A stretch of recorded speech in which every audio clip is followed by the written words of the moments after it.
الاهلي والداخليه النهارده في كاس مصر. الداخليه بيقول لك ما عنديش مدرب وبايع 18 لاعب وحاجات زي كده وعايز ينيمنا يا باشا. عندك مدرب، عندك 4 مدربين، هتتغلب هتتغلب حتى لو عندك 800 لاعب. فكك من نوش ده. الاهلي حتى النهارده القايمه بتاعته مش كامله. انت بتلعب القايمه بتاعتك الشناوي وشوبير، والدفاع علي معلول والدبيس ورامي ومحمد هاني وخالد عبد الفتاح. يعني المساك التاني مش قاعد.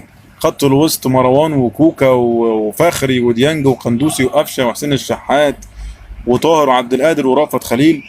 الهجوم تاو وكريستو وكهربا.